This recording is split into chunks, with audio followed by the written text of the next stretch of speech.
Subscribe Exam 5 Study channel and press the bell icon to get all notifications. Good morning साथियों, मैं धनंजय साहब स्वागत करता हूं आपके अपने चैनल एग्जाम 5 स्टडी में। तो आज हम अपना एनालॉजी का सेकंड पार्ट स्टार्ट करेंगे। तो अगर आपने अभी तक फर्स्ट क्लास नहीं ली हो तो प्लीज़ ले लीजिएगा, मैं लिंक डिस्क्रिप्शन में दे दूंगा। और आपने अगर हमारे चैनल को सब्सक्राइब नहीं किया है तो चैनल को सब्सक्राइब करें, वीडियो को लाइक करें और ज़्यादा शेयर करें और बेल आइकन को प्रेस करके जरूर जाइएगा ताकि नोटिफिकेशन आपको टाइम टाइम मिलते रहे।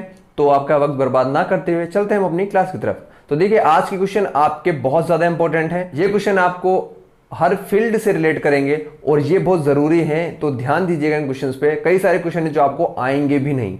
अगर आपको क्वेश्चन आते हैं तो इसका मतलब आपकी तैयारी बहुत अच्छी चल रही है। तो चलते हैं अपने क्वेश्चन की तरफ। तो देखिए, हमारा पहला क्वेश्चन है कि ताजमहल आगरा तो पेरागोड़ा। अब देखिए, यहां संबंध है कि ताजमहल कहां पर स्थित है। यह है स्मारक के बारे में बात कर रहे हैं हम। ताजमहल एक स्मारक है, तो बताइए ताजमहल कहां पर स्थित है। तो ताजमहल स्थित है आगरा में।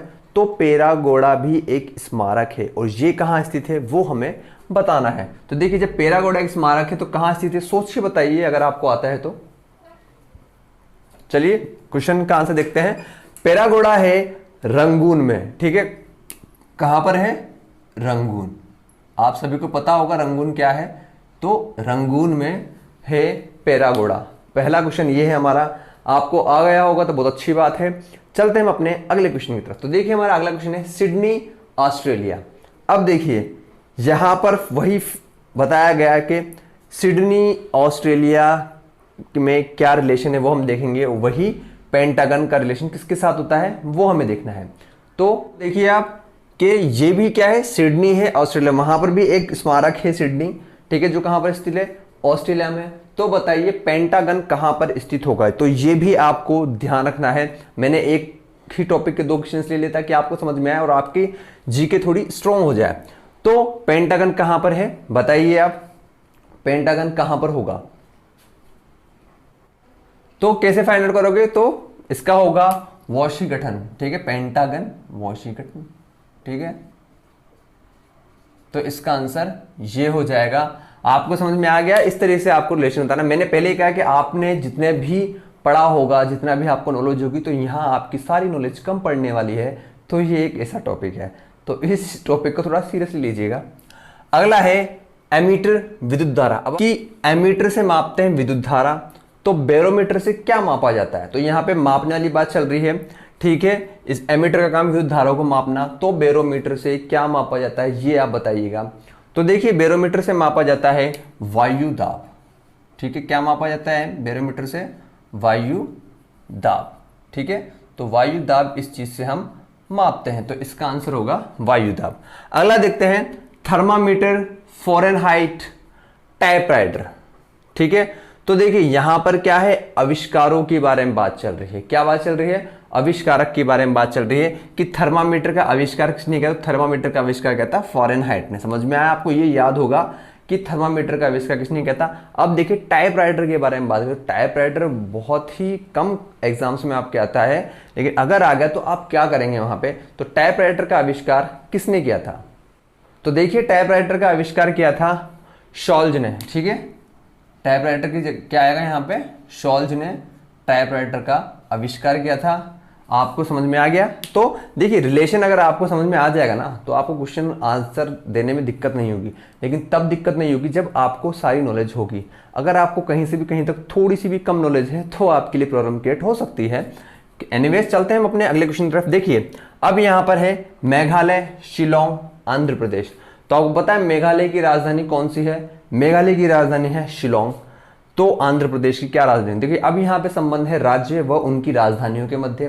तो देखिए, मेघालय की राजधानी शिलोंग और आंध्र प्रदेश की राजधानी क्या है। अब आप कई लोग ये कहेंगे कि आंध्र प्रदेश की राजधानी हैदराबाद है। हाँ, मैं मानता हूं कि आंध्र प्रदेश की राजधानी हैदराबाद थी, लेकिन अब कुछ टाइम पहले से ही हम आंध्र प्रदेश की राजधानी चेंज हो गई है और ये राजधानी है अमरावती, ठीक है। क्या राजधानी है आंध्र प्रदेश की? अमरावती। तो ये भी आपको याद रखना है। आपके करंट अफेयर में क्वेश्चन पूछा जा सकता है, आपके जीके से रिलेटेड तो है ही सही, और ये चीजें आएंगी तो इन चीजों पे थोड़ा ध्यान रखिएगा। तो शिलोंग किसकी राजधानी है? मेघालय की है। तो अमरावती है आंध्र प्रदेश की। इस तरीके से आपको ये याद रखने हैं। और राजधानी और राज्य बहुत ज्यादा इंपॉर्टेंट है। आपके क्वेश्चंस को लेके, आपके एग्जाम्स को लेके, तो उन चीज़ों को आपको ध्यान रखना है। अगला क्वेश्चन देखते हैं हम, नेफ्रोलॉजी, गुर्दा, हेमेटोलॉजी। तो हेमेटोलॉजी क्या है? अब देखिए नेफ्रोलॉजी क्या है। नेफ्रोलॉजी है एक स्टडी है किसकी? गुर्दे के बारे में हम पढ़ाई करते हैं, उसको हम कहते हैं नेफ्रोलॉजी। तो हेमेटोलॉजी किस चीज से रिलेट करेगी? हेमेटोलॉजी में हम किस चीज की पढ़ाई करते हैं वो हम देखेंगे। अगर आपको आंसर आता है तो खुद को आंसर कीजिएगा ताकि आपको पता चल सके कि आपको कितना आता है, ठीक है। तो नेफ्रोलॉजी को हम कहते हैं, नेफ्रोलॉजी संबंध है गुर्दे की पढ़ाई से, तो हेमेटोलॉजी की संबंध होगा, तो किससे संबंध होगा? ये रक्त की स्टडी से संबंध होगा। तो ये भी आपको ध्यान रखना है, ठीक है। तो ये आपकी रक्त से संबंधित पढ़ाई होती है, उसको हम कहते हैं हेमेटोलॉजी, ठीक है। अगले क्वेश्चन की तरफ हम चलते हैं कि पेलिएंटोलॉजी जीवाश्म से संबंधित है, ठीक है। पेलिएंटोलॉजी किस संबंधित है? जीवाश्म से संबंधित है। तो सेरीकल्चर किस चीज से संबंध होगा? तो सेरीकल्चर के बारे में देखिए, आपने पढ़ा होगा कि सेरीकल्चर रेशम कीट पालन से संबंध करता है। किससे? रेशम कीट पालन से, ठीक है। तो इसका ये आंसर हो जाएगा। समझ में आ गया? ये चीजें याद करने वाली हैं, तो प्लीज इसको याद करके रखिए ताकि आपकी जीके अच्छी रहे। उसके बाद देखते हैं अपन क्वेश्चन नंबर 8। क्वेश्चन नंबर 8 है पैथोलॉजी, जिसमें रोग का अध्ययन किया जाता है। तो पैडोलॉजी में किस चीज का अध्ययन किया जाएगा ये आपको बताना है। खुद को आंसर करिए ताकि आपको समझ में आए कि क्या आंसर होगा। तो पैडोलॉजी का हमारा आंसर होगा, पैडोलॉजी का मिट्टी, ठीक है। मिट्टी से संबंधित है, मिट्टी से संबंधित पढ़ाई को हम पैडोलॉजी कहते हैं। देखिए आपके लिए मैंने ये 3 क्वेश्चन ही क्यों चुने, 3 क्वेश्चन क्यों दिए मैंने आपको? देखिए मैक्सिमम आप जो नॉर्मल से स्टडी के बारे में पढ़ते हैं वो आपको याद रहते हैं, लेकिन ये 3 क्वेश्चन मतलब 6 तरह की स्टडी होगी, 1 2 3 4 5 6। तो ताकि आपको ये क्वेश्चंस याद रहें, इनसे रिलेटेड बहुत सारे क्वेश्चंस आते हैं आपके एग्जाम में, और आपके एग्जाम में अगर ये आएंगे तो आपको बेनिफिशियल रहेगा याद रखना। तो इस चीज को लेके थोड़ा सतर्क रहिए और याद करते रहिए, ठीक है। चलते हैं हम अपने अगले क्वेश्चन की तरफ। तो देखिए हमारे अगले क्वेश्चन हैं आनंद, उदासी, निर्दय, ठीक है। अब आनंद का संबंध है उदासी से, तो क्या हो गया? एक तरफ खुश है अपन और दूसरी तरफ उदास, तो क्या है? अपोजिट है, मतलब विलोम शब्द है। इसका कहने का मतलब ये है कि यहाँ पे आपकी हिंदी भी इंक्लूड हो चुकी है, तो इसमें हिंदी भी आ सकती है। कहा था मैंने आपको कि कुछ भी आ सकता है, तो इस चीज को ध्यान रखिएगा। तो ठीक है, आनंद, उदासी, तो निर्दय का क्या होगा? निर्दय का होगा सदय, ठीक है। अपोजिट क्या होगा? सदय, निर्दय का। समझ में आया आपको? वो निर्दयी का अलग होता है, ठीक है। निर्दय है यहाँ पे, निर्दय का होगा सदय। अब देखिए भारत अशोक चक्र जर्मनी, तो देखिए भारत का प्रतीक है अशोक चक्र। अब यहाँ प्रतीक चिन्हों के बारे में बात कर रहे हैं। आपको पता है कि भारत के प्रतीक चिन्ह में जो है वो अशोक चक्र है, तो यहाँ पे क्या होगा? जर्मनी का, तो जर्मनी का होता है प्रतीक चिन्ह ईगल, ठीक है। तो इस चीज को भी आपको ध्यान रखना है। ये आपके बहुत ही इंपॉर्टेंट क्वेश्चन है। मैंने कहा आज की क्लास में जितने भी क्वेश्चन आएंगे वो आपके लिए इंपॉर्टेंट हैं, तो उसको ढंग से पढ़िएगा आप, ठीक है। तो अब देखते हैं यहाँ पे कि अगला क्वेश्चन क्या है। तो हमारा अगला क्वेश्चन है, तो क्वेश्चन है हमारा कि नर्मदा, भारत, सीन। तो देखिए नर्मदा क्या है? नदी है, जो है कहां पर? भारत में है। आपको सबको पता होगा कि नर्मदा नदी है, नर्मदा है, कावेरी है, गंगा है, यमुना है, ठीक है। तो ये क्या है? भारत की नदी है। तो सीन कहां की नदी है? तो सीन नदी है फ्रांस की। अब देखिए आपके ये जो क्वेश्चन चल रहे हैं ये आपकी विश्व की जीके के अकॉर्डिंग भी क्वेश्चंस लिए गए हैं। पूरे देश की तो आपको पता है, इसी देश के बाहर की भी आपको थोड़ी नॉलेज होनी चाहिए, तो उसके अकॉर्डिंग भी क्वेश्चंस लिए गए हैं। तो सीन, तो फ्रांस हो गया। अब देखिए अगला है विद्युत शक्ति, वाट, ऊष्मा। तो देखो विद्युत शक्ति की इकाई है वाट। यहाँ पे इकाई की बात चल रही है, आपको पता है फिजिक्स के अंदर पढ़ते हैं तो फिजिक्स भी आ गई है। देखिए विद्युत शक्ति है जो वाट, तो ऊष्मा किसकी इकाई होगी? तो ठीक है, इसकी इकाई क्या होती है? ऊष्मा की। ऊष्मा की इकाई होगी कैलोरी, तो ऊष्मा की इकाई कैलोरी कहलाएगी। तो ये भी आप याद रखिएगा, ये भी इंपॉर्टेंट है। आपके कई बार क्वेश्चंस आते हैं और जब फिजिक्स के क्वेश्चन आते हैं तो आपको वहां पे इकाई वगैरह के बारे में पूछा जाता है, तो ये चीज भी ध्यान रखनी है। समझ में आ गया आपको, होगा आपको, आई होप। उसके बाद हम चलते हैं, देखिए स्वास्तिक, सौभाग्य। क्वेश्चन नंबर 12 है स्वास्तिक, सौभाग्य, जैतून की पत्तियां। अब यहाँ पे क्या बात है कि जो चिन्ह बताए गए हैं वो किसका प्रतीक होते हैं, प्रतीकों के बारे में बात कर रहे हैं हम, ठीक है।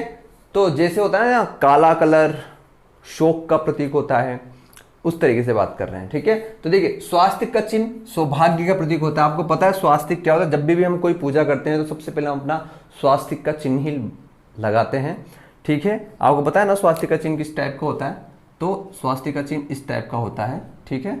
ये स्वास्तिक का हमारा चिन्ह होता है। तो ये जो स्वास्तिक का चिन्ह है किसका प्रतीक है, ये स्वास्तिक का चिन्ह है सौभाग्य का प्रतीक होता है। आपको समझ में आ गया होगा। अब देखते हैं जैतून की पत्तियां किसका प्रतीक होती हैं। तो जैतून की पत्तियां होती हैं शांति का प्रतीक। तो जैतून की पत्तियां होती हैं शांति का प्रतीक होती हैं जैतून की पत्तियां।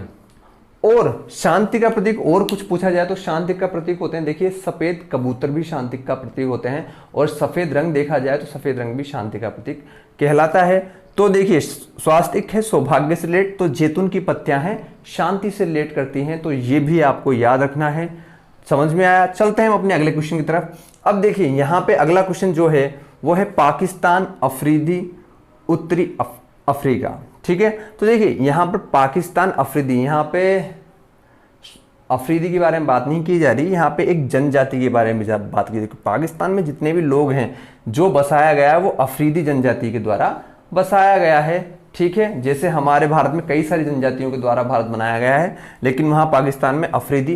तो बताइए उत्तरी अफ्रीका में कौन सी जनजाति होगी, तो वो हमें देखना है। तो देखते हैं उत्तरी अफ्रीका में कौन सी होती है। तो उत्तरी अफ्रीका की जनजाति होती है मुर। ये आपको ध्यान रखना है, ठीक है। ये भी इंपॉर्टेंट चीज है। देखिए हर एक चीज मैंने कहा है कि इस टॉपिक के अंदर आपको पास जितनी भी नॉलेज है वो सारी नॉलेज कम पढ़ने वाली है, और आपने अगर एक क्वेश्चन देखे होंगे आज की तो आपको समझ में आ गया होगा कि किस तरीके से क्वेश्चंस आएंगे। अगला क्वेश्चन है हमारा, वो हम देखते हैं। तो देखिए अगला क्वेश्चन है अमेरिका, बेसबॉल, कनाडा। अब देखिए ये गेम का नाम है बेसबॉल, तो आपको पता चल गया होगा कि क्या रिलेशन है। अमेरिका का राष्ट्रीय खेल कौन सा है, बेसबॉल है। ये आप सबको पता है, आई होप, मुझे लगता है कि पता होगा इसे। उसके बाद देखिए कनाडा, कनाडा में कौन सी खेली जाती है वो देखेंगे हम। तो कनाडा में कौन सी खेली जाती है, आइस हॉकी खेलते हैं यहाँ पे, ठीक है। तो यहाँ पे आइस हॉकी खेली जाती है, तो ये इसका आंसर हो गया। समझ में आया आपको। इस तरीके से हमारे क्वेश्चंस को सोल्व करना है। देखिए जितने भी आपको मैं क्वेश्चन कराऊंगा वो कम ही हैं इस टॉपिक से रिलेटेड, इसलिए मैंने कहा कि आपको सारे के सारे क्वेश्चन आने चाहिए। और जितने भी टॉपिक आप चाहे कितने भी क्वेश्चन कर लीजिए, कितने भी, अब आपको पता है कितने सारे टॉपिक होते हैं, रेलवे एग्जाम में गिने चुने सब्जेक्ट हैं उसके हिसाब से हम कर रहे हैं, लेकिन इस टॉपिक के लिए कोई भी सब्जेक्ट की लिमिट नहीं है। यहाँ किसी भी सब्जेक्ट से, किसी भी चीज़ से, किसी भी रिलेशन से, रिलीजन से, और जाति जनजाति, आपको सबको पता है कि किस किस तरीके से क्वेश्चन आ सकते हैं। तो आप करते रहिए। देखिए पढ़ना बहुत ज़रूरी है। इस तरीके से आप पढ़ोगे तो आपको पता चल जाएगा कि ये टॉपिक बहुत अच्छा टॉपिक है। इसमें आपका देखा जाए तो सारे टॉपिक्स कवर हो जाएंगे, जितने भी आपको टॉपिक आते हैं वो। तो देखिए आज की क्लास में सिर्फ इतना सा ही। आज की क्लास में हम यही समाप्त करते हैं। एनालॉजी हमारी खत्म होती है। कल से हम अपने नए टॉपिक पर जाएंगे। तो अगर आपने वीडियो को लाइक नहीं किया है तो प्लीज़ वीडियो को लाइक करें, चैनल को सब्सक्राइब करें, ज़्यादा शेयर करें और बेल आइकन को प्रेस करके ज़रूर जाइएगा। और कोरोना है तो प्लीज़ घर में रहिए, सुरक्षित रहिए। आई होप आप घर में होंगे, सुरक्षित होंगे और अपना ध्यान रख रहे होंगे। तो मिलते हैं अगली क्लास में। तब तक के लिए जय हिंद, जय भारत, वंदे मातरम।